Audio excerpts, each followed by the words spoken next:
SDV news కు స్వాగతం. నా పేరు కిరణ్మయ్. ముందుగా హెడ్లైన్స్. రాష్ట్రంలోని వరద బాధితులకు ఉద్యోగుల భారీ సాయం. 120 కోట్ల విరాళాన్ని ప్రకటించిన ఎన్జీఓ నేతలు, పలువురు దాతలు సీఎం చంద్రబాబుకు చెక్కులు అందజేత.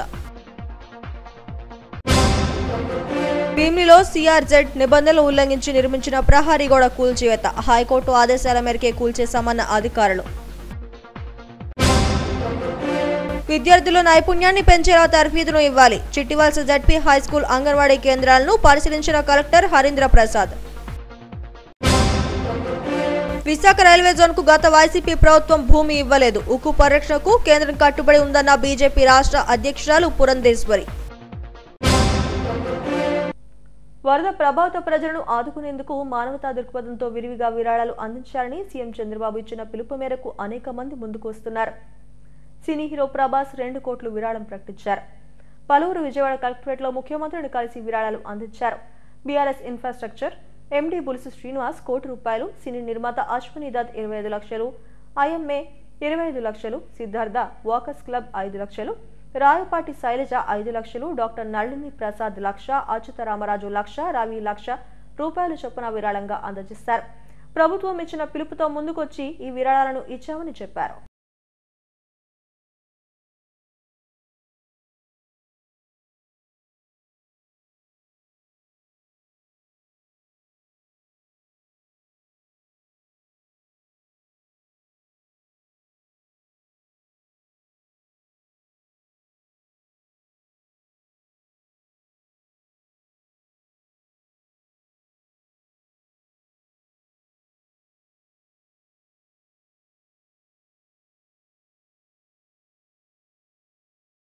భీమిలిలో సీఆర్జెడ్ నిబంధనలు ఉల్లంఘించి సముద్రం ఒడ్డున కట్టిన కాంక్రీట్ గోడను జీవీఎంసీ అధికారులు బుధవారం కూల్చివేశారు. కోస్టల్ రెగ్యులేటరీ జోన్ నిబంధనలు ఉల్లంఘించి విజయసాయిరెడ్డి వైసీపీ అధికారంలో ఉన్న సమయంలో అప్పటి అధికారుల సహకారంతో అక్రమ నిర్మాణం చేపట్టారు. దీనిపై జనసేన కార్పొరేటర్ మూర్తి యాదవ్ హైకోర్టులో ప్రజా ప్రయోజన వాద్యం దాఖలు చేశారు. విచారణ సమయంలో తమకు రక్షణ కల్పించాలంటూ విజయసాయిరెడ్డి కుమార్తె నేహారెడ్డి కూడా పిటిషన్ వేశారు. దీనిపై విచారణ జరిపిన హైకోర్టు జీవీఎంసీ అభిప్రాయం కోరింది. కట్టడం నిబంధనలకు విరుద్ధమని జీవీఎంసీ హైకోర్టు స్పష్టం చేసింది. 15 రోజుల్లో చర్యలు తీసుకుని తమకు తెలియజేయాలని హైకోర్టు ఆదేశించింది. దీంతో జీవీఎంసీ అధికారులు బుధవారం ఉదయం జేసీబీల సహాయంతో ఈ అక్రమ కాంక్రీట్ గోడలను కూల్చివేశారు.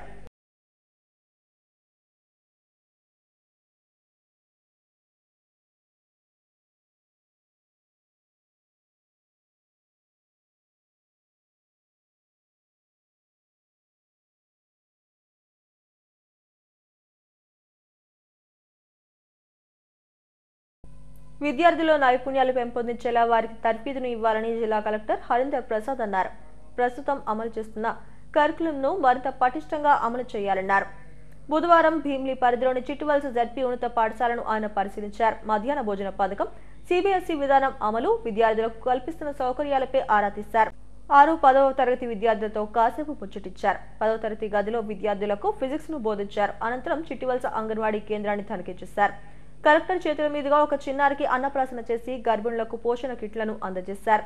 పిల్లల సంఖ్య, వారికి కల్పిస్తున్న కనీస సౌకర్యాలను అడిగి తెలుసుకున్నారు. ఈ పర్యటనలో ఐసీడీఎస్ పీడీ జయదేవి, జిల్లా విద్యాశాఖ అధికారిని చంద్రకళ తదితరులు పాల్గొన్నారు.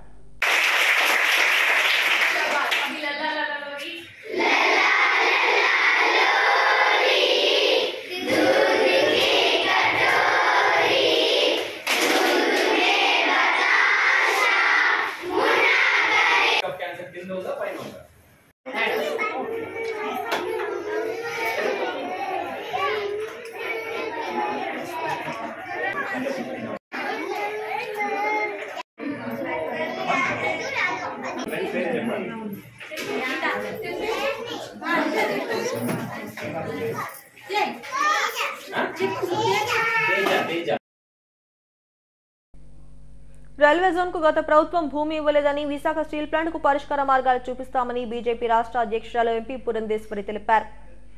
విశాఖలోని బీజేపీ కార్యాలయంలో సభ్యత్వ నమోదు కార్యక్రమాన్ని ఆమె ప్రారంభించారు. మొదటి సభ్యత్వాన్ని ఆమె తీసుకున్నారు. ఈ సందర్భంగా మీడియాతో మాట్లాడారు. రాష్ట్ర అభివృద్ధికి కేంద్ర ప్రభుత్వం సహాయ సహకారాలు అందిస్తున్నారన్నారు. ప్రతి 6 ఏళ్లకోసారి బీజేపీ సభ్యత్వ నమోదు కార్యక్రమం చేపడుతోందని, ప్రస్తుతం 18 కోట్ల సభ్యత్వాలు బీజేపీకి ఉన్నాయన్నారు. ఒక్క ఏపీలోనే 38 లక్షల మంది సభ్యులు ఉన్నారని తెలిపారు. ఈ నెల 2వ తేదీ నుంచి సభ్యత్వ నమోదు ప్రారంభమైందని వెల్లడించారు.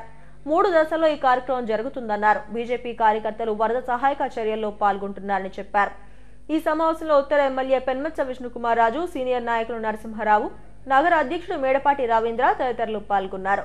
యావత్ భారతదేశంలో 11 కోట్ల సభ్యుల్ని అప్పట్లో నమోదు చేయడం జరిగింది. అప్పటి వరకు కూడా కమ్యూనిస్ట్ పార్టీ ఆఫ్ చైనా ప్రపంచంలో 9 కోట్ల సభ్యత్వంతో అతిపెద్ద పార్టీగా ఉన్నప్పుడు దాన్ని అధిగమించి భారతీయ జనతా పార్టీ ప్రపంచంలోనే అతిపెద్ద పార్టీగా ఆవిర్భవించడం, రూపుదిద్దుకోవడం జరిగింది. ఆ తర్వాత తిరిగి 2019వ సంవత్సరంలో తిరిగి ఏదైతే మధ్యంతరంగా చేసేటువంటి సభ్యత్వ కార్యక్రమం ఉంటుందో దాన్ని కార్యకర్తలు చేపట్టారు. అప్పట్లో కూడా 3 నెలల పాటు పనిచేసినటువంటి సందర్భంలో అదనంగా ఒక 7 కోట్ల మంది కొత్త సభ్యుల్ని పార్టీకి యాడ్ చేయటం జరిగింది. అంటే అంతకు ముందు జరిగినటువంటి 11 కోట్లు, తర్వాత జరిగినటువంటి 7 కోట్లు, 18 కోట్ల సభ్యత్వం ఇవాళ యావత్ భారతదేశంలో భారతీయ జనతా పార్టీకి కలదు.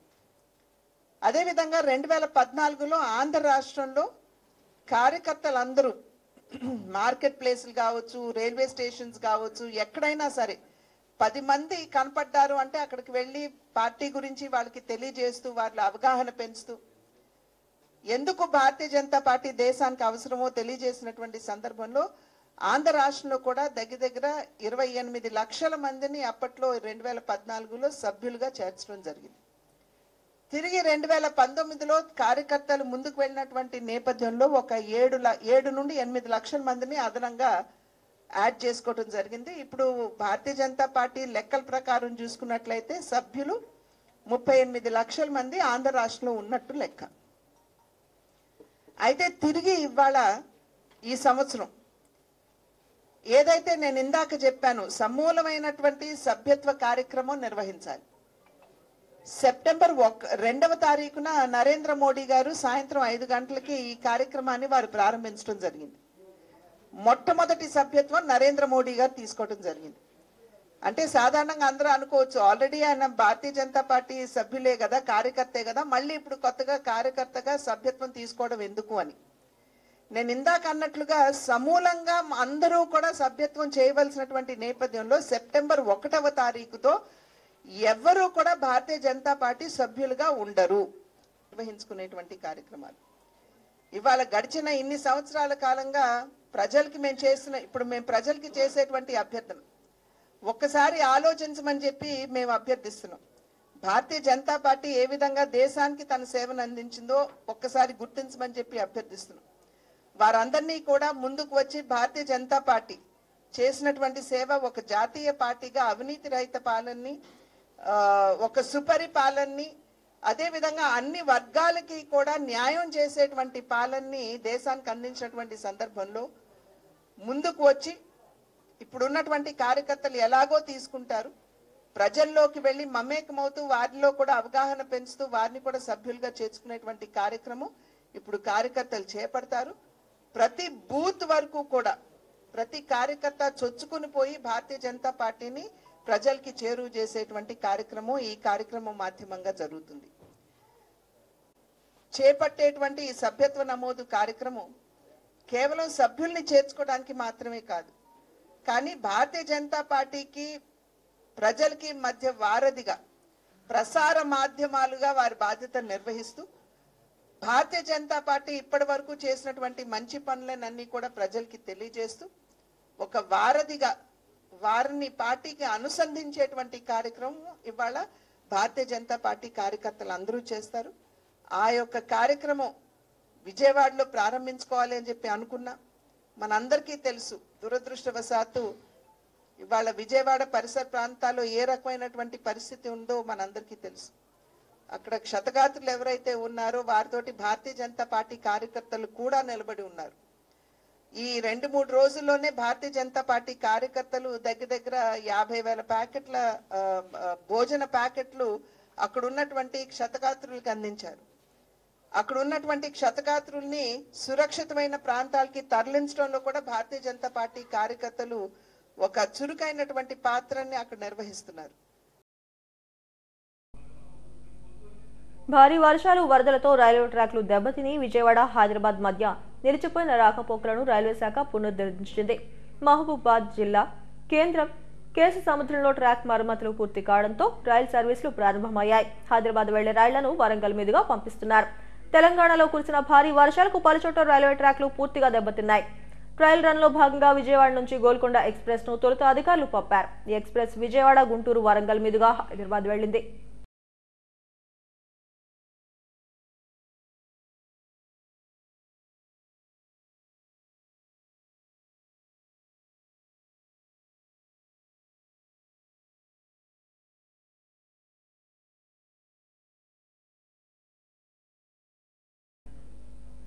మరో 24 గంటల్లో బంగాళాఖాతంలో అల్పపీడనం ఏర్పడనుంది. కొన్ని చోట్ల భారీ వర్షాలు కురుస్తాయని వాతావరణ శాఖ తెలిపింది. ఇప్పటికే వర్షాలతో పలు ప్రాంతాలు అతలాకుతలమయ్యాయి. ఇప్పుడిప్పుడే ఆ ప్రాంతాలు వరద నుంచి కోలుకుంటున్నాయి. మళ్లీ అల్పపీడనం ఏర్పడి భారీ వర్షాలు కురిస్తే మరో ముంపు పొంచి ఉంది. అల్పపీడనం ప్రభావంతో ఉత్తర దక్షిణ కోస్తాలో పలు చోట్ల భారీ నుంచి అతి భారీ వర్షాలు కురిసే అవకాశం ఉంది. ఏలూరు, పల్నాడు, ఎన్టీఆర్ జిల్లాలకు ఆరెంజ్ అలర్ట్ ప్రకటించారు. అనకాపల్లి, విశాఖ, కాకినాడ, కోనసీమ, యానాం, ఉభయ గోదావరి జిల్లాలకు ఎల్లో అలర్ట్ ప్రకటించారు. నేటి నుంచి 8వ తేదీ వరకు విస్తారంగా వర్షాలు కురిసే అవకాశం ఉందని విశాఖ వాతావరణ కేంద్రం వెల్లడించింది. ఇప్పటికే భారీ వర్షాలతో అతలాకుతలమై ఇప్పుడిప్పుడే పలు ప్రాంతాలు కోలుకుంటుండగా వాతావరణ శాఖ ప్రకటన ప్రజలను భయాందోళనకు గురిచేస్తోంది. ఈ అల్పపీడనం వాయుగుండం తీవ్ర వాయుగుండంగా మారే అవకాశం ఉంది. ఈ నెల 6 నుంచి 9వ తేదీ వరకు వర్షాలు కురిసే అవకాశం ఉంది. ఇది ఎక్కువగా రాష్ట్రంలోనే తీరం దాటే అవకాశం ఉందని వాతావరణ శాఖ హెచ్చరించింది. ఇప్పటికే విజయవాడ, గుంటూరు తదితర ప్రాంతాలు ముంపులోనే కొనసాగుతున్నాయి. వరద నీరు క్రమంగా తగ్గడంతో బాధితులు పునరావాస కేంద్రాలకు తరలిస్తున్నారు. మరోవైపు ప్రభుత్వం ఆధ్వర్యంలో పెద్ద ఎత్తున సహాయక చర్యలు చేపడుతున్నారు. మళ్లీ అల్పపీడనం ఏర్పడితే పరిస్థితి దయనీయంగా మారనుంది. దెబ్బ మీద దెబ్బలా భారీ వర్షాలు రాష్ట్రాన్ని అతలాకుతలం చేయనున్నాయి. ఎగువ రాష్ట్రాల్లో కురుస్తున్న భారీ వర్షాలు వరద నీరు తెలుగు రాష్ట్రాలను ముంచెత్తుతున్నాయి. పర్యావరణ హితంగా వినాయక చవితిని జరుపుకోవాలని శ్రీదేవి విజ్ఞాన జ్యోతి పరిష్కార చారిటబుల్ ట్రస్ట్ వ్యవస్థాపకురాలు కీర్తి పట్నాయక్ పిలుపునిచ్చారు. మురళీనగర్లోని జీవీఎంసీ హైస్కూల్ విద్యార్థులకు పొల్యూషన్ కంట్రోల్ బోర్డు సహకారంతో మట్టి గణపతులను పంపిణీ చేశారు. ఈ కార్యక్రమంలో పొల్యూషన్ కంట్రోల్ బోర్డు అధికారి చంద్రశేఖర్, హెచ్ఎం హేమలత తదితరులు పాల్గొన్నారు.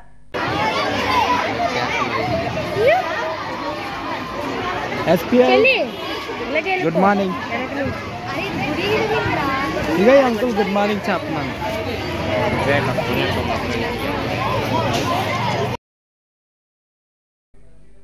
తిరుమల శ్రీవారి భక్తులకు మరింత రుచికరమైన లడ్డూ ప్రసాదాన్ని అందించేందుకు నాణ్యమైన ఆవు నెయ్యి కొనుగోలు చేస్తున్నట్టు టీటీడీ ఈవో శ్యామలారావు తెలిపారు. తిరుపతిలోని టీటీడీ మార్కెటింగ్ గోడౌన్ వద్ద బెంగళూరు నుంచి వచ్చిన నందిని నెయ్యి ట్యాంకర్లకు ఈవో పూజలు నిర్వహించారు. ఈ సందర్భంగా ఈవో మీడియాతో మాట్లాడారు. లడ్డూ నాణ్యతపై ప్రత్యేక దృష్టి పెట్టామని, నాణ్యమైన నెయ్యి ద్వారా లడ్డూ నాణ్యత పెరుగుతుందన్నారు. గతంలో ఈ పరిస్థితి లేదన్నారు. నాణ్యతను పరిశీలించేందుకు టీటీడీలో సరైన లేబొరేటరీ కూడా లేదని చెప్పారు. టీటీడీలో నూతనంగా అత్యాధునిక లేబొరేటరీ ఏర్పాటు చేస్తున్నట్లు వెల్లడించారు. ల్యాబ్లో పనిచేసే సిబ్బందికి మైసూరులో శిక్షణ ఇస్తున్నట్లు చెప్పారు. బెంగళూరుకు చెందిన Karnataka cooperative milk producers federation limited నుంచి నందిని నెయ్యిని కొనుగోలు చేస్తున్నామని తెలిపారు. ఏ టైప్ ఆఫ్ ల్యాబొరేటరీ ఉండాలంటే మనకి ఎవరైనా కల్తీ చేస్తే ఆ కల్తీని కనుగొనే విధంగా ల్యాబొరేటరీ ఉండాలి. కానీ మనకి కల్తీని చెక్ చేసే ల్యాబొరేటరీ ఫెసిలిటీ లేదు. టీటీడీకి బయట ల్యాబ్స్, అక్రిడిటెడ్ ల్యాబ్స్ ఉంటాయి, ప్రైవేట్ ల్యాబ్స్ కానీ గవర్నమెంట్ ల్యాబ్స్ కానీ. వాటికి పంపించడానికి అవకాశం ఉన్న కారణం ఏమో తెలియదు కానీ పంపించలేదు. దానివల్ల క్వాలిటీ మీద కంట్రోల్ లేకుండా పోయింది. దానివల్ల లడ్డు నాణ్యత తగ్గడం, రుచి తగ్గడం ఇవన్నీ కూడా మనం చూసాం. దాని తర్వాత ఈ సమస్యలన్నీ అధిగమించడానికి ఏం చేయాలనే ఉద్దేశంతో ఒక ఎక్స్పర్ట్ కమిటీని కూడా వేయడం జరిగింది. సైమిల్టేనియస్గా ఏం చేసామంటే సప్లయర్స్ అందరికీ కూడా, అంటే పాత టెండర్లో ఎవరైతే సప్లయర్స్ ఉన్నారో వాళ్ళందరినీ పిలిచి గట్టిగా వార్నింగ్ ఇచ్చి మీరు క్వాలిటీ పంపించకపోతే మేము చర్యలు తీసుకుంటామని వార్నింగ్ ఇవ్వడం జరిగింది. తర్వాత కొత్త టెండర్కి వెళ్ళడం జరిగింది. కొత్త టెండర్లో ఏంటంటే సెన్సరీ పారామీటర్స్ అనేవి కంపల్సరీగా ఫాలో అవ్వాలి. దానికి ఏంటంటే మనము వాడే నెయ్యికి మంచి సువాసన, రుచి ఉండాలంటే అది 120 degrees దగ్గర బటర్ నుంచి గీకి కన్వర్షన్లో 120 degrees దగ్గర 2 to 5 minutes చేయాలని ఎక్స్పర్ట్స్ చెప్పారు. ఆ కండిషన్ పెట్టాం. దాంతోపాటుగా ఓకే, ఇంటర్నల్గా ఒక ల్యాబ్ ఒకటి ఎస్టాబ్లిష్ చేయాల్సి వస్తుంది. ఏంటంటే సెన్సరీ ల్యాబ్ అంటారు, సెన్సరీ పర్సెప్షన్ కోసం ల్యాబ్. దానికి స్పెషల్లీ ట్రైన్డ్ పర్సనల్ ఉంటారు. వాళ్ళందరినీ కూడా ట్రైనింగ్ ఇచ్చి CFTRIలో మైసూరులో వాళ్ళందరికీ కూడా ట్రైనింగ్ ఇస్తున్నాము. పెదగంట్యాడ ముసలినాయుడు పాలెంలో వంశీకృష్ణ ఆలయంలో శ్రీకృష్ణాష్టమి సందర్భంగా భారీ అన్నసమారాధన నిర్వహించారు. ఆలయ కమిటీ చైర్మన్ కిరాణి ముసలయ్య ఆధ్వర్యంలో పల్లా చారిటబుల్ ట్రస్ట్ అధ్యక్షుడు పల్లా కార్తీక్ ఈ కార్యక్రమం ప్రారంభించారు. ప్రతి ఏటా భారీగా అన్నసమారాధన నిర్వహిస్తున్నామని 5 నుంచి 6,000 మందికి అన్నప్రసాదం అందిస్తున్నామని తెలిపారు. గ్రామంలో మరి 26/8/2024 నుంచి 4/9/2024 వరకు కూడా నవరాత్రి మహోత్సవాలు శ్రీ వంశీకృష్ణ దేవాలయంలో జరుగుతున్నాయి. మరి అదే విధంగా ప్రతిరోజు కూడా పూజా కార్యక్రమం, ఉదయం సాయంత్రం పూజా కార్యక్రమాలు కూడా జరుగుతున్నాయి. మరి ఈరోజు మరి సుమారు 10,000 నుంచి 15,000 వరకు అన్న సమారాధన కార్యక్రమంలో పాల్గొన్న భక్తులకి, మరి ఇక్కడ చూసిన పెద్దలకి, గౌరవనీయులైన కార్తీక్ గారికి, మరియు పెద్దల సన్యాసరావు గారికి, దెబ్బ గారికి, లక్ష్మి గారికి, నవీన్ గారికి, ఇక్కడ చుట్టుపక్కల ఉన్న గ్రామస్తులందరూ కూడా మా ముల్లివానపాలెం అని తిరిగాను. కానీ ఇంత జన ఆదరణ ఉన్న గుడిగా ఇది ఫస్ట్ టైం చూడడం. మనం ఉన్నా లేకపోయినా మన పేరు గుర్తించుకోవాలి అనడానికి చిహ్నం నమ్మి శ్రీని గారు. అతను ఉన్నా లేకపోయినా అతను చేసిన ఈ గుడిని అందరూ కూడా ఆరాధిస్తూ జీవితాన్ని మర్చిపోమని చెప్పేసి మా దేవరాపల్లి మండలంలో ఎటువంటి అనుమతులు లేకుండా 1,500 ఎకరాల్లో అక్రమ చేపల చెరువులను నిర్వహిస్తున్నారని CPM జిల్లా కార్యదర్శి వర్గ సభ్యులు వెంకన్న ఆరోపించారు. మండలంలోని ములకాలపల్లి, పెదనందిపల్లి, మారేపల్లి వంటి ప్రాంతాల్లో ఆయన పర్యటించారు. రైవాడ నీళ్లు అనువుగా ఉండడంతో రైతులకు డబ్బులు ఆశ చూపి భూములు లీజులకు తీసుకుని చెరువుల తవ్వకాలు చేపట్టారన్నారు. ఈ చెరువుల్లో ఉన్న చేపలకు చనిపోయిన పశు మాంసం, గొర్రెలు, మేకల వ్యర్థాలను వేస్తూ ఆ ప్రాంతాన్ని అపరిశుభ్రంగా మారుస్తున్నారని ఆవేదన వ్యక్తం చేశారు.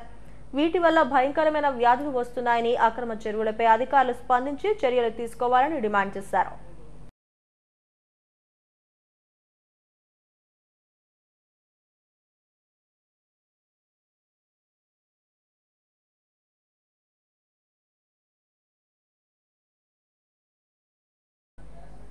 హెడ్లైన్స్ మరోసారి. రాష్ట్రంలోని వరద బాధితులకు ఉద్యోగుల భారీ సాయం. 120 కోట్ల విరాళాన్ని ప్రకటించిన NGO నేతలు, పలువురు దాతలు సీఎం చంద్రబాబుకు చెక్కులు అందజేత. భీమిలిలో CRZ నిబంధనలు ఉల్లంఘించి నిర్మించిన ప్రహరీ గోడ కూల్చివేత. హైకోర్టు ఆదేశాల మేరకే కూల్చేశామన్న అధికారులు. విద్యార్థుల నైపుణ్యాన్ని పెంచేలా తర్ఫీదును ఇవ్వాలి. చిట్టివలస ZP హైస్కూల్, అంగన్వాడీ కేంద్రాలను పరిశీలించిన కలెక్టర్ హరీంద్ర ప్రసాద్. విశాఖ రైల్వే జోన్కు గత వైసీపీ ప్రభుత్వం భూమి ఇవ్వలేదు. ఉక్కు పరిరక్షణకు కేంద్రం కట్టుబడి ఉందన్న బీజేపీ రాష్ట్ర అధ్యక్షురాలు పురంధేశ్వరి. ఈ వార్తలు ఇంతటితో సమాప్తం. మరిన్ని వార్తా విశేషాల కోసం చూస్తూనే ఉండండి STV న్యూస్.